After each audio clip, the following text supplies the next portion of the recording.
እጅግ አሳዛኝ የተባለ መረጃ ተሰምቷል። የቅድስት ክርስቶስ ሰምራን ዓመታዊ የዋዜማ በዓል ለማክበር በጣና ሐይቅ ላይ በጉዞ ላይ የነበሩ የኦርቶዶክስ ተዋሕዶ እምነት ተከታዮችን የጫነች ጀልባ ድንገተኛ መስመጥ አደጋ እንደደረሰባት ተገልጿል።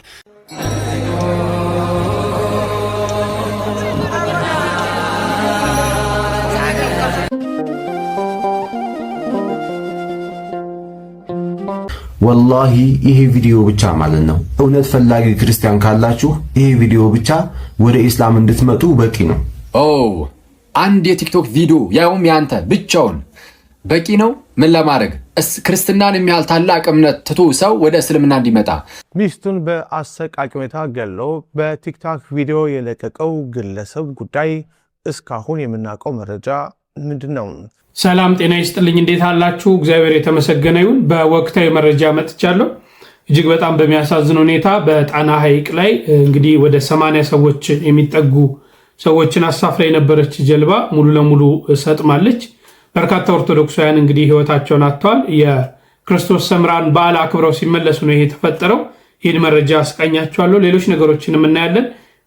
በበለጠ ሁኔታ ደግሞ እንግዲህ ዴላን ፔጅ ተብሎ የሚጠራው አንድ ታዋቂ ቲክቶከር ከአዶናይ ጋር ወደ ሀገር ውስጥ መግባቱ ይታወሳል። አንዳንድ ነገሮችን ማንሳት ፈልጋለሁ። በተለይ አይሾ ስፒድ የተባለው ሰውዬ ኢትዮጵያ ውስጥ መጥቶ በተለይ የሃይማኖት ተቋማትን ሲጎበኝ የሚደረጉ ጥንቃቄዎች እዚህ ጋም ደግሞ ሌላ ስህተት እንዳይከሰት ስለዛና ሌሎች ነገሮችን በስፋት እንመለከታለን። ስለነ አኬም የምናየው ስለ ሙስሊሞቹም ስለ እፎይም የምንመለከታቸው ነገሮች አሉ። ደሞዝ ጠይቀውም ደግሞ የደሞዝ ጭማሪ ጠየቃችሁ ተብሎ የታሰሩ ሰዎችም እንዳሉ እየሰማን ነው። እነዚህና ሌሎች ነገሮች እንመለከታለን። እስከ ፍጻሜው አብራችሁን ቆዩ። ዛሬ እርገት ነው። እንኳን አደረሳችሁ። ሁላችሁም በኮሜንት ሴክሽን ላይ እንኳን አደረሰን አደረሳችሁ ተባባሉ። እስቲ በጣና ሐይቅ ምንድን ነው የተከሰተው? እጅግ ልብ ሰባሪና አሳዛኝ ዜና ከወደ ባህር ዳር ተሰምቷል። ትላንት ግንቦት 12 ቀን የእናታችን የቅድስት ክርስቶስ ሰምራን ዓመታዊ የእረፍት በዓል አክብረው ሲመጡ ከእናታችን ከቅድስት ክርስቶስ ሰምራ ወደ ባህር ዳር እየመጣ የነበረ 80 ሰዎችን የጫነ ጀልባ ተሰጥሞ የሙሉ ሰዎች ነፍስ ማለፍ ችሏል ማለት ነው። እግዚአብሔር ነፍሳችሁን ይማር፣ ከአብርሃም ከይስሐቅ አጠገብ ያስቀምጣችሁ በሉ። እንዲሁም ከትናንት ወዲያ ግንቦት 11 ቀን አሊዶሮ አባይ በረሃ አካባቢ የ60 ሰዎች መታገት ተሰምቷል። ኤፍኤም ባስ ላይ ተጭነው እየሄዱ ታጣቂዎች መጥተው በመተኮስ 60 ሰዎችን አፍነው ወስደው ያሉበት አይታወቅም። እባካችሁ ኢትዮጵያውያን ድምፅ እየሆነ እግዚአብሔር እንዲደርስላቸው ሁላችሁም ድምፅ እንሆናቸው፣ ለዓለም እናስተዋውቅላቸው። ጣና ሐይቅ ላይ በዛሬው ዕለት የብዙ ሰዎች ህይወት ማለፉ ተሰማ። በዛሬው ዕለት የእናታችን የክርስቶስ ሰምራ ዓመታዊ ክብረ በዓል ዋዜማውን ለማክበር በጣና ሐይቅ ላይ እየሄደች የነበረች አንድ ጀልባ ላይ የተሳፈሩ ተሳፋሪዎች ጀልባዋ ተሰጥማው የብዙ ሰዎች ህይወት ማለፉ ተሰምቷል። እና በዚህ ህይወታቸው ያለፉ ሰዎች በዛሬው ዕለት በርካታ መሆናቸው ተዘግበዋል። ይህም ደግሞ በደብረ ብርሃን ደብረ ገነት የቅዱስ ጊዮርጊስ ካቴድራል ሰንበት ትምህርት ቤት ጥልቅ ሐዘኑን ገልጿል። በዚህም በተያያዘ መረጃ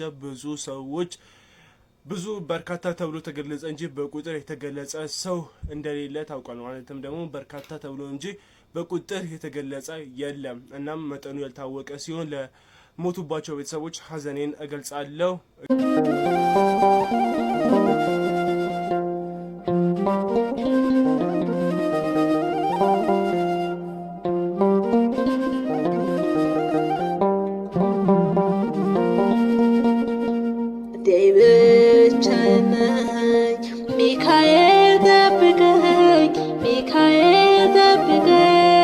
የስደት ኑሮዬን አታቅልልኝ ተለይቼ አላውቅም ከቤተሰቦቼ አደራ ሚካኤል እንዳልቀር ወጥቼ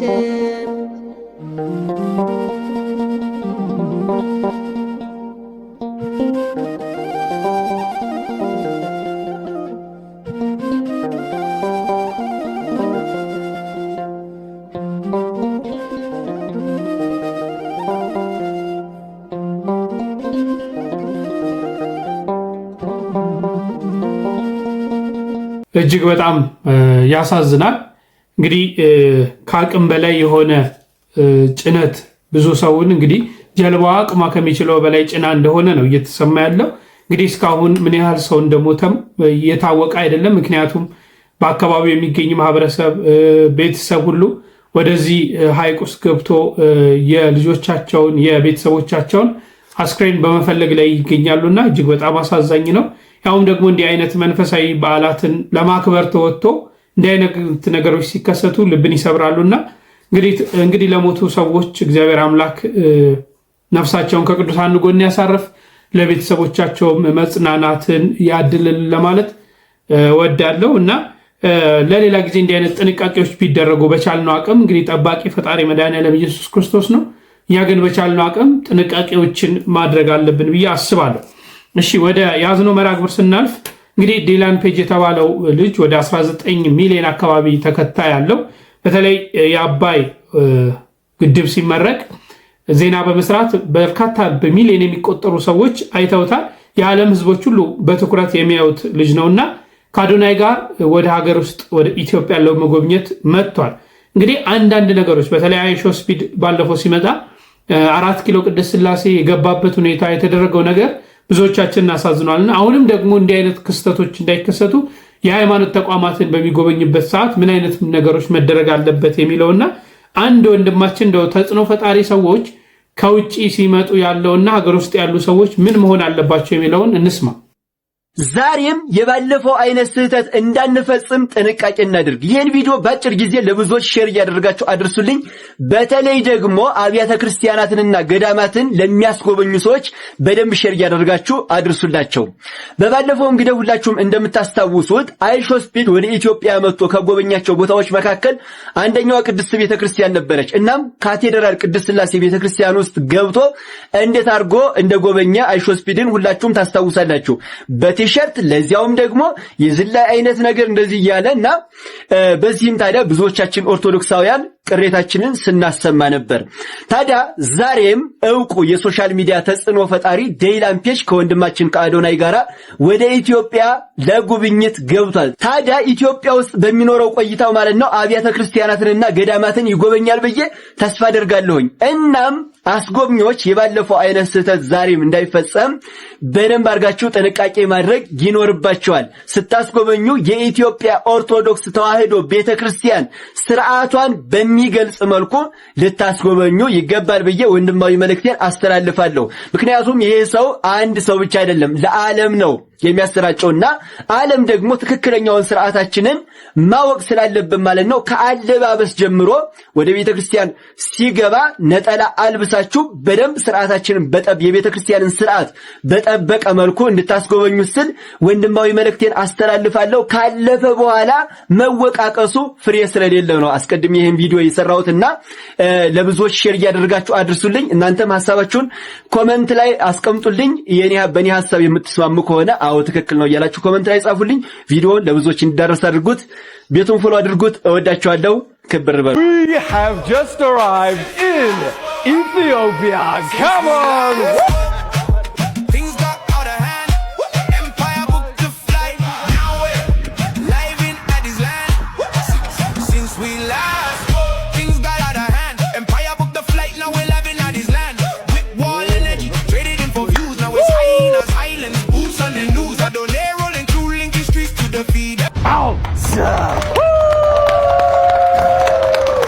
ሀገሬ ኢትዮጵያ ድንገተኛ እንግዳ የመጣባትን ብዙ ልጆች ያሏትን እናት ትመስለኛለች።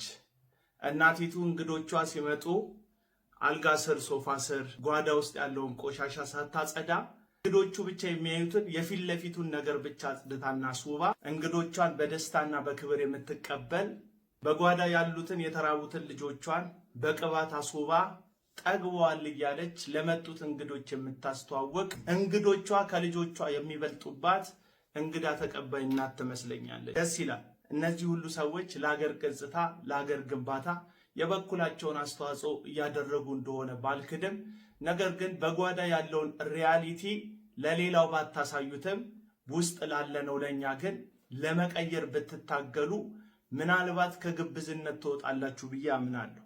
በተለይ ኢትዮጵያውያን ኮንቴንት ክሬተሮች፣ ኢንፍሉዌንሰሮች ብዙ ጊዜ የምትሰሩት ከህዝብ ጎን ሆናችሁ ሳይሆን ከሚጠቅማችሁ ጎን ብቻ ሆናችሁ እንደሆነ እየተመለከትኩ ነው። እጥ ያጣ የኑሮ ውድነት፣ ሃይባይ የሌለው የነጋዴዎች ስግብግብነት፣ ውጣ ውረድ የሚበዛበት ቢሮክራሲ ባለበት ሀገር ውስጥ እናንተ የፍለፊቱን መልካም ነገር ብቻ በማሳየት በጓዳ ያሉትን የብዙ እናቶች፣ ህፃናት፣ ወጣቶች ረሃብና ስቃይ ባላየ ያለፋችሁት ይመስለኛል። ኢንፍሉዌንሰር የሆናችሁት ከዚሁ ማህበረሰብ በተገኘ ተቀባይነትና ይሁንታ ነው።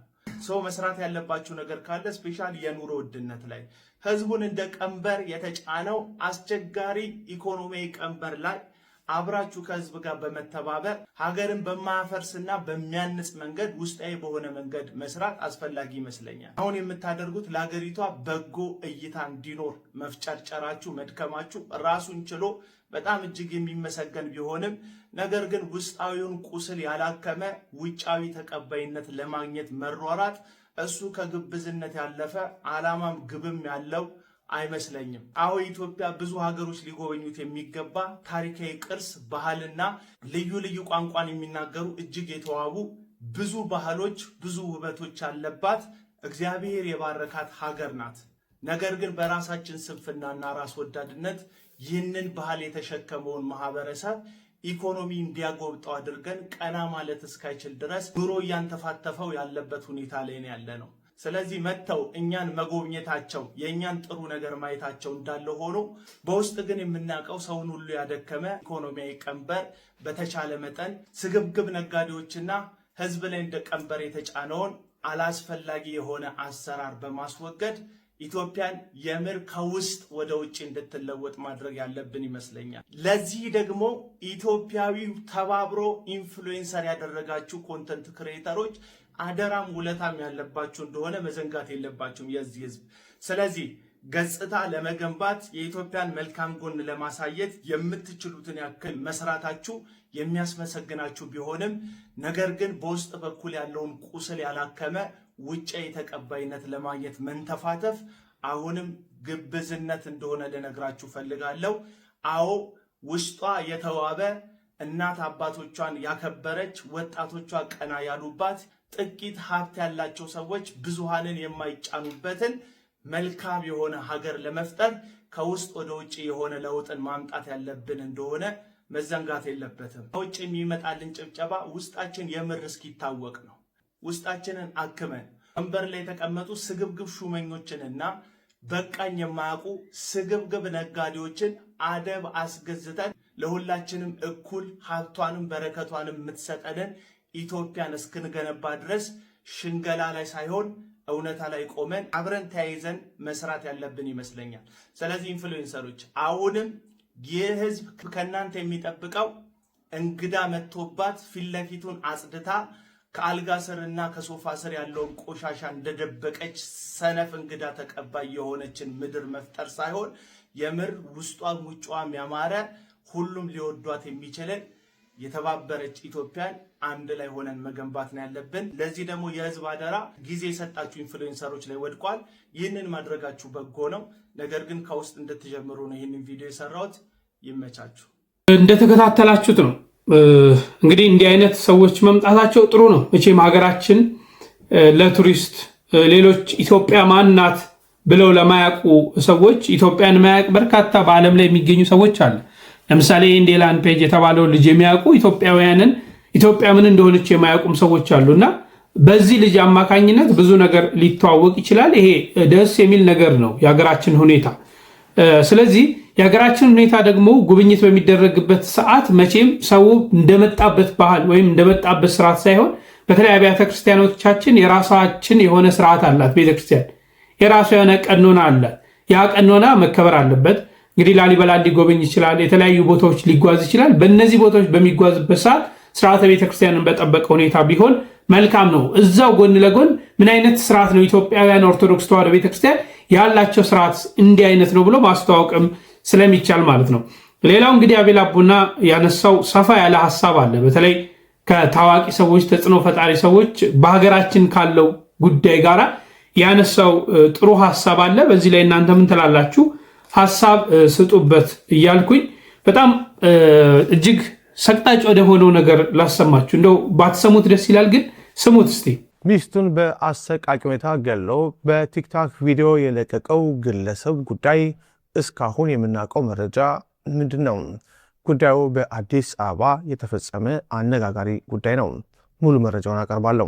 በአዲስ አበባ አየር ጤና አካባቢ በሚገኝ አማኒ ሆቴል ውስጥ እሁድ ሚያዝያ 12 ቀን 2018 ዓ.ም ምሽት የልጆቹ እናት የሆነችውን ባለቤቱን አለሚቱ ሸጋውን በአሰቃቂ ሁኔታ ከገደለ በኋላ የሟችን አስክሬን በመቅረጽና የጽሑፍ ዛቻ በማከል ለቤተሰቦቹ ሲልክ የነበረው ተጠርጣሪው ደሳለኝ ሽመልስ በቁጥጥር ስር መዋሉን የአዲስ አበባ ፖሊስ አስታውቋል። የተያዘው ደግሞ በጉራጌ ዞን ውስጥ ነው። ተጠርጣሪው በጉራጌ ዞን ጉታዘር ወለኔ ወረዳ መለል አምባ ከተማ በቁጥጥር ስር የዋለ ሲሆን ከአዲስ አበባ የሄዱ የአዲስ አበባ ፖሊስ አባላትም ግለሰቡን ይዘው ወደ መዲናዋ ተመልሰዋል። የሟች ወላጅ አባት የሆኑት አርሶ አደሩ አቶ ሸጋው ደሳለው ገዳዩ በቁጥጥር ስር መዋሉን ሲሰሙ የተሰማቸውን ስሜትና የበዛ ሐዘናቸውንም ለኢትዮጵያ ሕዝብ አስተላልፈዋል። ለቲግባ ኢትዮጵያ በሰጡት ቃለ ምልልስ ልጄ የእኛ የቤተሰቦቿ አቅም እየደከመ ስለመጣ ሰርታ ራሷንም እኛንም ለመለወጥ ነበር የ3 ዓመት ልጇን እኛ ጋር አስቀምጣ ሄደችም። ልጄ ግን በባሏ ተገደለች። ሰው ለሞት ነው የተፈጠረው። ግን የልጄን አስከሬን በሚዲያ የለቀቀ ቪዲዮ በማንሳት እናንተንም ደግሟቸዋለሁ እያለ የሚናገረው ነገር በጣም እንድንጎዳና እንድንቆስል አድርጎኛል። ቅስሜ ተሰብሯል። እኔ ብሞት ይሻል ነበር ብለዋል። መንግስት ባለበት ሀገር ልጄን ገድሎ ቲክታክ እንዴት ይጠቀማል የሚለው ያስበው ነበር። አሁን ግን ገዳዩ በፖሊስ መያዙ ሰማ ሟች ልጄን አለሚቱን በህይወት እንዳገኘዋት ተሰምቶኛል። አሁን ግን ወንጀሉም እንደ ማንኛውም ወንጀል ተቃሎ እንዳይታይ እፈልጋለሁ፣ ፍትህ ማግኘት እፈልጋለሁ ሲሉ ተናግረዋል። እኔ አንዳንዴ ምን አይነት ዘመን እንደደረስን ራሱ ግራ ይገባኛል። ምን አይነት ሰው መቼም ትዳር አንዱ የህይወታችን መሰረት ነው አይደል? እግዚአብሔር የፈቀደው ነገር አዳም ብቻውን ይሆን ዘንድ መልካም ስላልሆነ ከጎኑ አጋር ተፈጠረችለት። ሐዋርያ ቅዱስ ጳውሎስ እኮ ከቻላችሁ እንደኔ ኑሮ ካልቻላችሁ ግን አግብታችሁ ኑሮ ይላል። ሰው ተስማምቶና ተዋዶ ከተጋባ በኋላ እንዲህ አይነት ነገሮች ባይዘዌ ትቷት መሄድ ይቻላል እኮ። አሁን የልጆቹን እናት ሚስቱን አካሌ ብሎ ያገባትን ሰው መግደል ማለት ምን ማለት ነው? እንደው ምን አይነት ክፉ መንፈስ ነው እየመጣብን ያለው? በሀገራችን ላይ እየመጣ ያለው እየተከሰተ ያለው ነገር በጣም ያሳስበኛል። ምን አይነት ክፉ ዘመን እንደደረስን ማለት ነው። በእንዲህ አይነት ሁኔታ ሰው አጋሩን ሰው አካሉን እንደው ሰው መግደል ራሱ እኔ አላቅም። ያውም ደግሞ ቪዲዮ እየቀረጹ ያውም ደግሞ ያንን ቪዲዮ በየቲክቶክ እየለቀቁ ጤነኝነት ነው ብዬ አላስብም። እግዚአብሔር ለሁላችንም ልቦና ይስጠን። ወደ አኬና ወደ ሙስሊሞቹ ከማለፋችን በፊት እስቲ መረጃ ስሙት። ኑሮ ከበደን ልጆቻችንን መመገብ አቃተን በሚል የደሞዝ ማሻሻያ የጠየቁ የኢቢሲ ሰራተኞች ሌላ ተልእኮ አላችሁ በሚል ከስራ መባረርና ከባድ ክስ ገጠማቸው። ሰራተኞቹ ያጋጠማቸውን አስከፊ የኑሮ ጫና በሰላማዊ መንገድ ለማስረዳት ወደ ዋና ስራ አስፈጻሚው አቶ ቢኒያም ሄሮ ቢያቀኑም ያልጠበቁት የስራ ስንብት የገጠማቸው ሲሆን ከ60 በላይ የሚሆኑት ደግሞ ከባድ ማስጠንቀቂያ ተሰጥቷቸዋል። ኮርፖሬሽኑ ባወጣው ይፋዊ ደብዳቤ ላይ ሰራተኞቹ ያልታወቀ ድብቅ አጀንዳና ሌላ ተልእኮ በመያዝ በስራ አካባቢ ሁከትና ብጥብጥ ለመፍጠር ተንቀሳቅሰዋል በሚል ከባድ እርምጃ ወስዶባቸዋል። ይህ የኑሮ ዋስትናን የመጠየቅ ሰላማዊ ጥያቄ ሀገር የማፍረስ ሌላ ዓላማ አላችሁ ተብሎ መፈረጁና ጥያቄያቸው ውድቅ ተደርጎ ለስራ ስንብትና ቅጣት መዳረጋቸው ከፍተኛ ቅሬታን ፈጥሯል። ሀሳባችሁን በኮሜንት አጋሩ። መቼም አሁን ደሞዝ ጭማሪ ሲጠየቅ ያለው የሀገሪቷ ኑሮ እኮ ነው በጣም ከባድ ሆኗል። ዛሬ ገንዘቡ አቅማቷል። እቃው ሰማይ እየደረሰ ነው። እለት እለት የሚጨምሩ ነገሮች መታሰብ አለባቸው እና በተለይ መንግስት ሰራተኛ ስንሆን በሌላም ሰራተኛ ብንኖር በጣም ከባድ ነው ኢትዮጵያ ውስጥ አሁን የመኖሩ ነገር ማለት ነው። ምክንያቱም በየዕለቱ እየጨመሩ እየሄዱ ያሉ ነገሮች ሰዎች ከዚህ ጋር ተያይዞ ነው መቼም ደሞዝ ጭማሪን የሚጠይቁት የዕለት ህይወታቸውን ለመኖር ማለት ነው። ይህንን ወደ ሌላ ይወሰዳል ብዬ አላስብም። በዚህ ላይ እስቲ እናንተ ሀሳብ ስጡበት። ምን ትላላችሁ? እሺ እፎይ ሙስሊሞቹ ስለ እፎይ አንዳንድ ነገር ተናግረዋል። በተለይ በየጊዜው ና ልብ ካለ እንወያይ የተባለው ትከሻ መለካካት የተጀመረ ይመስለኛል። በተለይ ከእስልምና ወገን ብዙዎች ትከሻ እየተለካኩ ነው። ና እኔ ጋር እስቲ ወንድ ከሆንክ እየተባባሉ ነው። እና ያንን ነገር ሁለት ሰዎች የሰጧቸው ሀሳቦች አሉ። እና በድራማ ነው እንደተስፋፋው። ኧረ ተው ማሚ፣ አንተ በጣም ያልገባህ ነገር ቢኖር ማለት ነው ምን መሰለህ? አስረዳኝ። እኔ ወረበል ካባሱ ይኸው መስታወት የመኪናዬን መስታወት ሰብሬ እኔ ይቅርታ ጠይቀዋለሁ። እኔ ሁሱን ይኸው ወረበል ካባ ሱመ ወላሂ ያደርገዋለሁ። አስረዳኝ ማሚ። አንተ ያልገባህ ነገር ማለት ነው እፎይን አንተ በጣም አቅለህ ምናምን ስላየኸው ነው። በጣም ውርደታም ሰው ምናምን መሳደቡ እኮ በጣም ክፋት እንዳለ ሆኖ ከስር ያለውን ሰው ነው አንተ ማሰብ ያለብህ። እፎይን ሳይሆን ከሱ ስር እየተዳደረ ያለውን ሰው እየመጣ ያለውን ትውልድ ነው ማሰብ ያለብህ። ገብቶሃል? ትውልዱ በበዛ ቁጥር ረሱልን መሳደብ ይጨምራል እንጂ አይቀንስም። ይሄን ነገር ደግሞ ለመቅጣት ሁሱ ከእፎይ ጋር መከራከር አለበት። ሁሱ እፎይን አሳመነው ማለት ከስር ያለውን ህዝብ አሳመነው ማለት ነው። ያ ማለት ስድቡ ይቀንሳል። አሁን ግን ዝም ብንለው እፎይ የራሱን ኮሚኒቲ እያስፋፋ ሄዶ ከዚህ በላይ ነገር ነው ይመጣብን። ገብቶሃል? ይሄኛውን በማረጋችን ነው እስከ ትንሹም ሰው ወደ እስልምና እየመጣ ያለው። ዝም ብለን እኛ እሱን ብንተው ይጨምራል እንጂ የሚቀንስ ነገር የለም። ገብቶሃል? ከእፎይ ጋር ስላደረገ እኛ ነው የተጠቀምነው ነው እያልኩ ያለሁት። ከእፎይ ጋር ስለተከራከረ የተጠቀመው ፎሎ ማብዛት፣ ጊፍት ማግኘት ወይስ ሌላ ጥቅም እኛ ሙስሊሞች የማናውቀው እናንተ የምታውቁት ነገር ካለ ሰረዱና። እኛና እናንተ ብለህ አታውራ። ደግሞ ሲጀመር እንደዚህ ስናወራ ሁላችንም አንድ ነን። እንደዚህ ብለህ አታውራ። አንድነታችንን አላህ ይቀጣሃል። እረፍ። እንደዚህ እኔና ሰብንካ ቆይ አንተን ፈጣሪ ያልቀጣ ማለት ነው። ሄደ ረሱልን እያሰደብክ እየዋልክ ገባ። አንተን ያልቀጣ ፈጣሪ እንዴት እኔን ይቀጣኛል? አንተን ነው የሚቀጣ። ይኸው መልቂያማ ነው የማለቀህ ሰውዬ። ልቀቀኝ ብትለኝ አልለቀህም። ገና ሂሳብን የምትሰራውን ሰላትህን ሰደቃህን እቀማለሁ ገና ይኸው መልቂያማ። አሁን እሱን የእኛን ተውልኝ። እኛ ሙስሊም ወንድማችሁን አሳምኑ መጀመሪያ። ሌላ ክርስቲያኑን ተውት። ሌላ ክርስቲያኑን ማስለም ይቅርና እኛ ልባችን የቆሰለ ቀልባችን የተሰበረ ያ ትላንት ከትላንት ወዲያ የተሳደበው ከልባችን ሳይወጣ ዛሬ ሌላ ስድብ አላህም ተጨመረበት ሌላ ሯጭ ምናምን ብዙ አይነት ክብር የሚነካን እንደዛ ደረጃ እንትን ብለዋል። እሱን አሁን ነው እንጂ ያየው ማሚ እሱን አሁን ነው እንጂ ያየው ማለት ነው። ከዚህ በፊት እፎይ ከዚህም በላይ ነገር ተናግሯል። አንተ እፎይን በቃ መከታተል የጀመርከው ከዓመት ምናምን በፊት ነው በቃ በለው። ከዛ በፊት ብዙ ነገር ተናግሯል። ወደፊትም ብዙ ነገር ያደርጋል። ይሄን ነገር ግን መገራት የለበትም ወይ ብለህ ነው የምታስበው? እሱ መገራት ዝም ነው መባል ያለበት? ዝም ነው መባል ያለበት ነብዩንና አላህን በማሰደብ ነው እንዴ ወንድሜ? መገራት ያለበት ተሳደብ ብሎ እኮ አይደለም እኮ የተሳደቡ ተሳደብ ብሎ እኮ አይደለም የተሳደቡ። ለምን ይሄዳል? ድጋሚ እኮ ዳሜጅ ነው። ድጋሚ እኮ ስድብ፣ ድጋሚ እኮ እኛ ላይ ያሾፉብን ነው ካፊሮች። ያንን ስዕል ስታይ 40 ሰዎች የሰለሙት ነው የሚያስደስቱ ወይስ አላህን በዛ መልኩ እየቀራረጹ ሲሱቁብን ሲሉብን የሚውሉት ነው? የቱ ነው? ይሄው ላይ የመጣው በምን ይመስልሻል? ይሄው ላይ የመጣው ዝም ቢባል ከዚህ በላይ ይመጣል ነው እያልኩሽ ያለሁት እኮ። አንቺ አልገባሽ ነገር። ዝም ቢባል ከእፎይ ስር ያሉት ልጆች ያሉት ኮሚኒቲ ያለው ትውልድ ከዚህ በላይ ነገር ያረጋል። ከዚህ በላይ ብዙ ነገር ያረጋሉ። ገና ብዙ ነገር ታያለሽ ነው እያልኩ ያለሁት።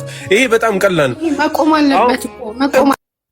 ዛሬ ሮብ እፎይን ጠርተውታል ኢምራን ጋር እንዲወያይ። እሱ እኮ ተነሱ በላይ እነሱንም አንብቦባቸዋል። አሁን ምን ሊነግሩት ነው? ተናንተ በላይ ተረድቶታል። እሱ ምን ልትጠይቁና አሁንስ ወይስ ምን ልነግሩን ነው? አቡ አይደርን ታልጠሩልህ እነዚህ ጋር ጊዜን አትግደል። እሱና ኢምራን ምንም ተነሱ በላይ ነው ያነበብከው የነሱን መጽሐፍ። ስለዚህ እነሱ ጋር እንትን አትበል። እነኚህ ጋር ግን ልትወያይ የነብዩን ስም ስለጠሩ ወይም አላህን ስላነሱ ብቻ ሙስሊም ናቸው ብለህ ሙስሊሙን ይወክላሉ ብለህ እስልምናን አትሳደብ። የምናገረው ነገር ይሄ ነው። ለእፎይ አድርሱለት። አቡ ሀይደርን ይጥሩልህ። ውይይት ተሆነ አቡ ሀይደርን ይጥሩልህና እንግዲህ የእሱ ተማሪዎች ናቸው። አቡ ሀይደርን ይጥሩልህና እሱ ጋር ተወያይ። እነኚህ ተዋቸው። እነኚህ ምንም የሚያውቁት ነገር የለም። ተውሱ የተለየ ነገር የለውም። እሱን አይተው የለም ተውሱ የተለየ የለውም። ሸራርጉለት። ጊዜውን አይግደልነት ዝጋ። ሸራርጉለት። ለእፎይ ሸራርጉለት። ከዚህ ከኡሱ ከተባለው ኡስታዝ ጋር የተደረገው ውይይት በጣም ብዙዎችን እያነቃ ያለ ይመስለኛል። ብዙዎችን ማለት ነው። ብዙዎችን ጠያቂ ተመራማሪ እያደረገ ይገኛል። ያለው ነገር እርስ በርስም እየከፋፈላቸው ይገኛል። እና እኚህ ሰውዬ እንደውም በመጨረሻ ያነሱት አትወያይ፣ በቃ ከነዚህ ሰዎች ጋር እንዳትወያይ፣ ከነሱ በላይ አንተ ታውቃለህ የሚል ነገር እና ነብያችንን አትስደብብን ብሎ ያነሱት ነገር ጥሩ ነው፣ ተመችቶኛል።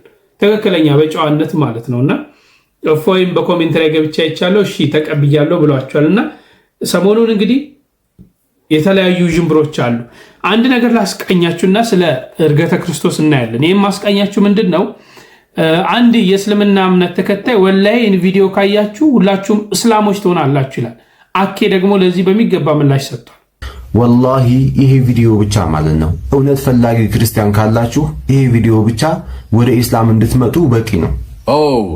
አንድ የቲክቶክ ቪዲዮ ያውም ያንተ ብቻውን በቂ ነው። ምን ለማድረግ ክርስትናን የሚያህል ታላቅ እምነት ትቶ ሰው ወደ እስልምና እንዲመጣ በዚህ ደረጃ እንደው ኮንፊደንሱ የኖረ እንደው ምን አይነት ነገር ይዘህልን ብትመጣ ነው? እስቲ እንደው ምን ይዞልን እንደመጣ እኒ ከዛን እያየን መልስ እንመልስ ሻሉይ ታስቴኒ ነብዩ መሐመድን በመጽሐፍ ቅዱስ ነብዩ ነው እንደሚመጡ ምንም በማያሻማ መልኩ ማለት ነው ላረጋግጥላችሁ እወዳለሁ። በመጀመሪያ እንደምታውቁት ነብዩ መሐመድ አለይሂ ሰላቱ ሰላም የኢስማኤል ዘር ናቸው። ኦኬ እንግዲህ ሊያሳየን የፈለገው ነገር ምንድነው? መሐመድ ነብዩ ነው እንደሚመጡ እናንተ በያዛችሁት መጽሐፍ ቅዱስ እንኳን እኮ ተነግሮ ነበረ። በቃ ይሄንን ካወቅን እኮ አለቀ ነው።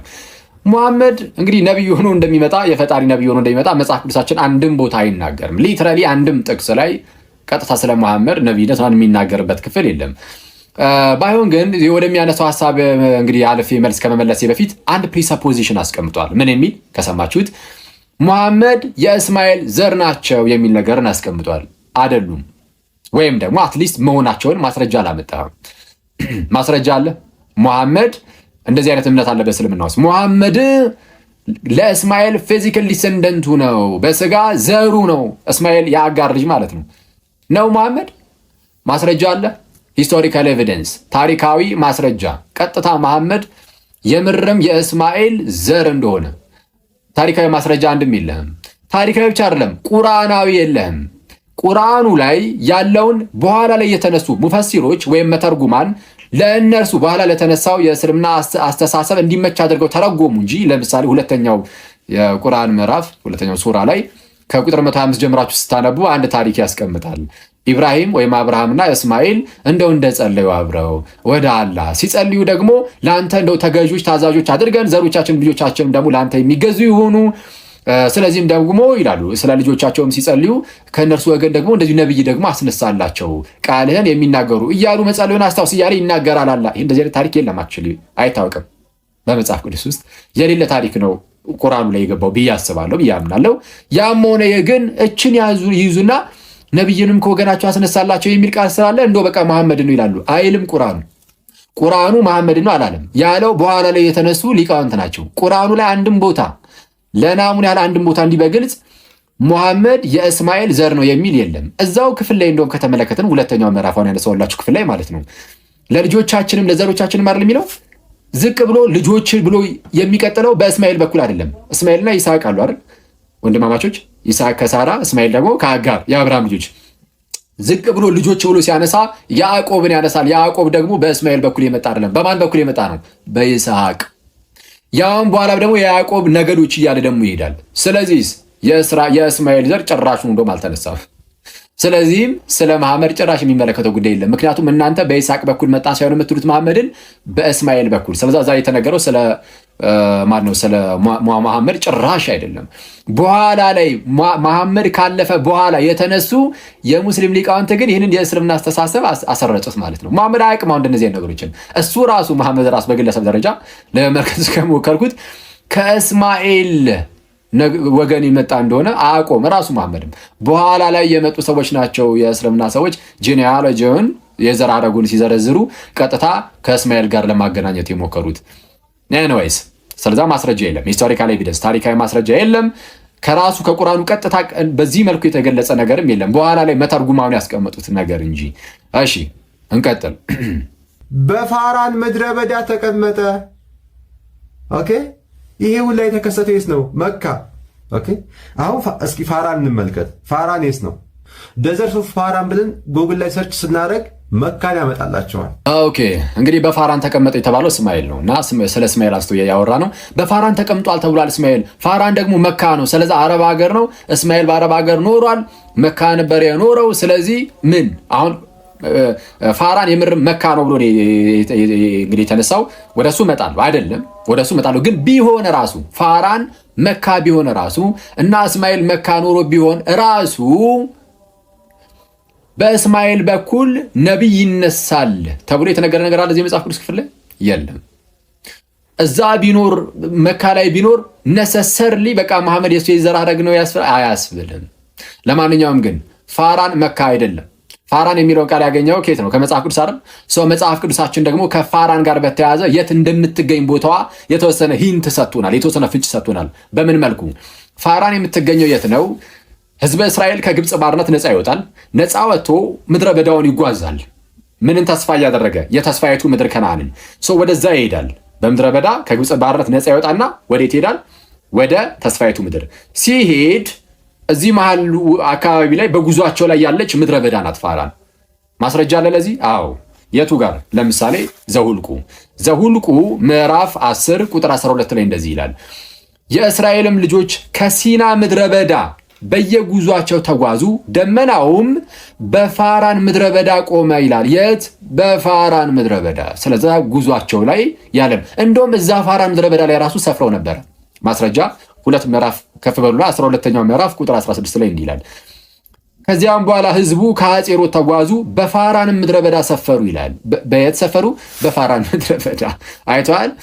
ሰው ይህንን ምንድነው በሲና ምድረ በዳ ሲና ተራራ ምናምን አድርገው አልፈው ወደ ተስፋይቱ ምድር ሲሄዱ ሲጓዙ ካገኟቸው ምድረ በዳዎች ውስጥ አንዱ ነው። ምን? የፋራን ምድረ በዳ እንጂ መካ አይደለም። መጽሐፍ ቅዱስ ይህን ሰጥቶናል። ስለዛ እንዲህ የሚያስብል ነገር የለውም። ኦኬ እንቀጥል። አብርሃም ጸልዮ ነበረ። ኦሪት ዘፍጥረት ምዕራፍ 15 ቁጥር 2 እና ቁጥር 4 አብርሃም ጸልዮ ነበር ልጅ እንዲሰጠው። እግዚአብሔር ታዲያ ምን አለ? ስለ እስማኤልም ሰምቻለሁ፣ ጸሎቱ ማለት ነው። እስማኤልን ሰጡት የለ በአጋር በኩል እነሆ ባርኬዋለሁ፣ ፍሬያማም አደርገዋለሁ፣ እጅግም አበዛዋለሁ። እሺ እዚህ ጋር ያለ አንድ ስህተት አለ። ይህም ስህተቱ ምንድነው?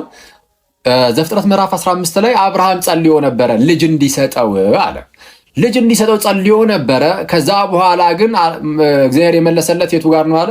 ዘፍጥረት ምዕራፍ 17 ላይ ያው ስለ እስማኤል የነገርከኝን ወይም ስለ እስማኤልም ሰምቻለሁ የሚለው ያን የመለሰለት አይደለም። የፍጹም ስህተት ነው። እንደዛ እሱ አይደለም።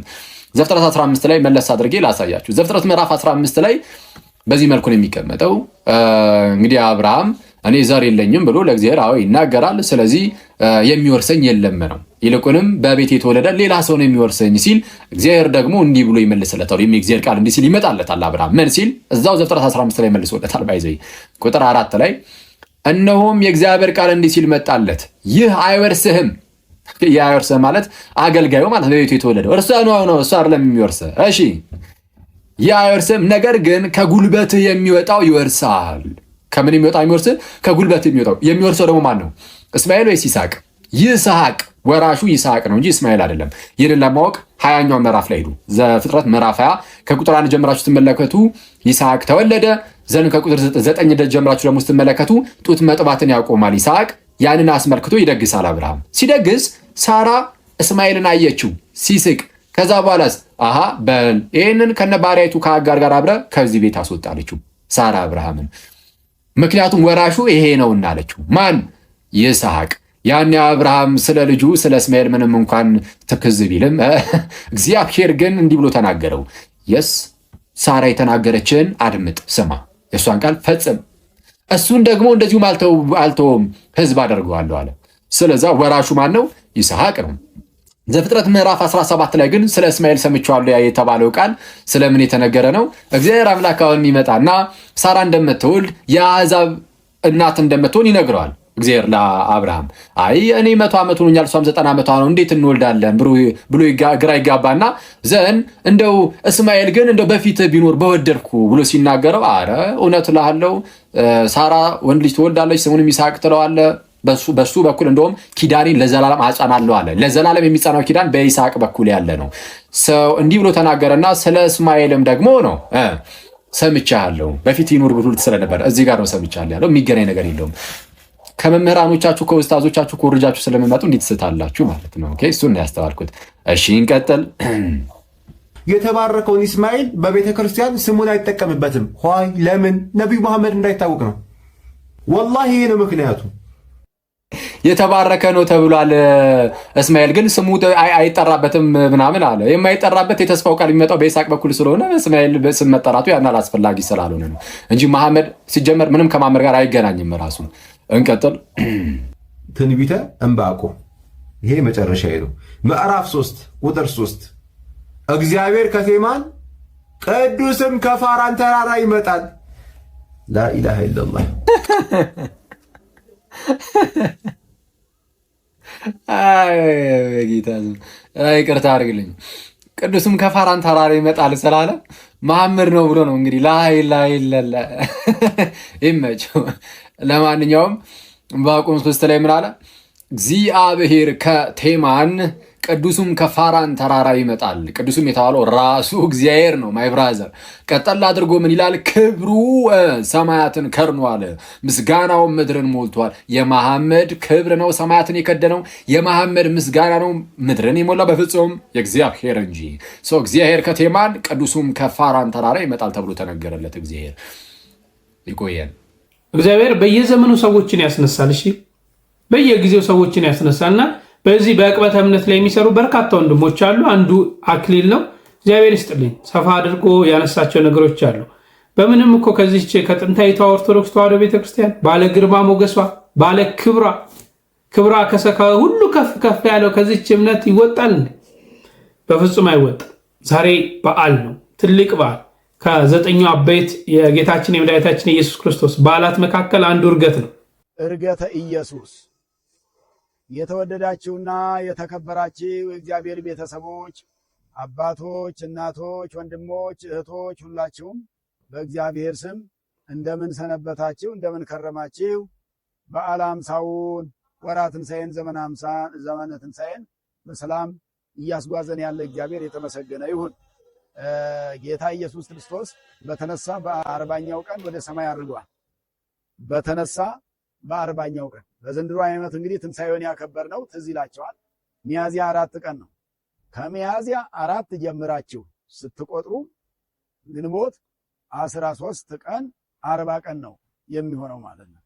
ምክንያቱም ከዚያ ከሚያዝያ ላይ የተፈሰከው በ4 ከሆነ 3 ጾም ነው፣ 27 ግን ፍስክ ነበረ።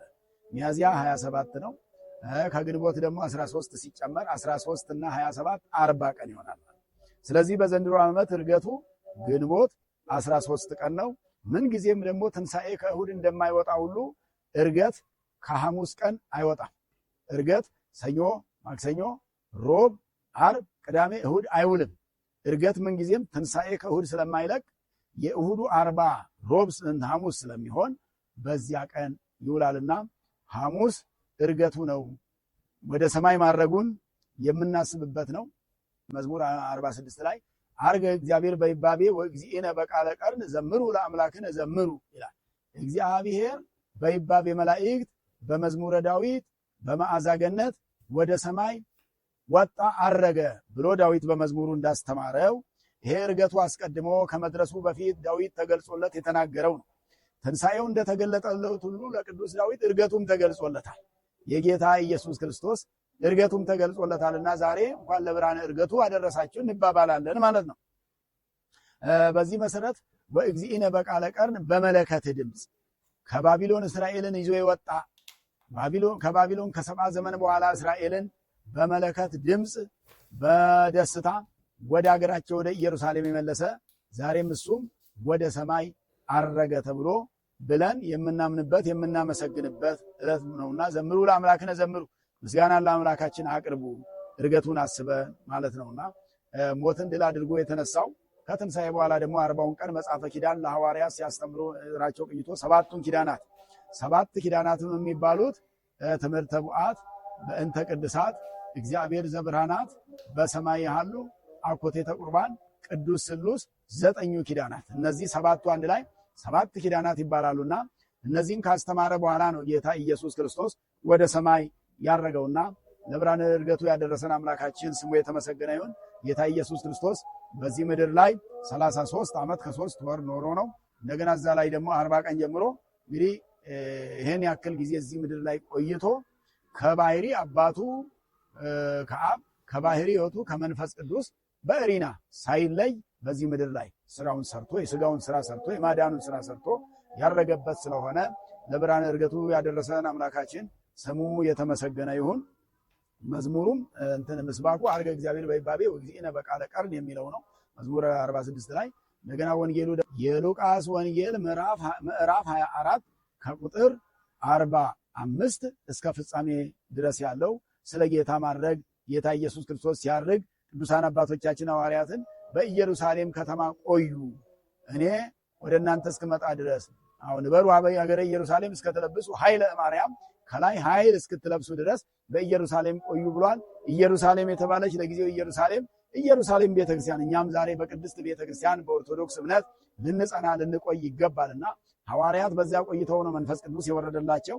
ባሉበት ዓላማ መጽናትና መቆየት ለክብር ያበቃልና ቅዱሳን አባቶቻችን ሐዋርያትን ወደ ቤታንያ ያደረሳቸው፣ በዛም ቆዩ ብሏቸው ወደ ሰማይ አረገ፣ ደመና ወደ ሰማይ እየነጠቀችው ወጣ ነው የሚለውና እግዚአብሔር አምላካችን በዓላችንን የሰላም የጤና ያድርግልን። ለብርሃነ ዕርገቱ ያደረሰን አምላካችን ስሙ የተመሰገነ ይሁን። እንኳን ለዚች ቀን አደረሳችሁ። እግዚአብሔር ጠብቆ ሁላችንም ደግሞ ለበዓለ ጰራቅሊጦስ ለሐዋርያቱ መንፈስ ቅዱስ የወረደበት ዕለት ከዚህ ከ10ኛ ቀን በኋላ ይከበራል። ለዚህ ቀን ሁላችንን የሚያደርሰን እላለሁ። በሌሎች መረጃዎች እንገናኛለን። እስከዛው ቸር ቆዩልኝ።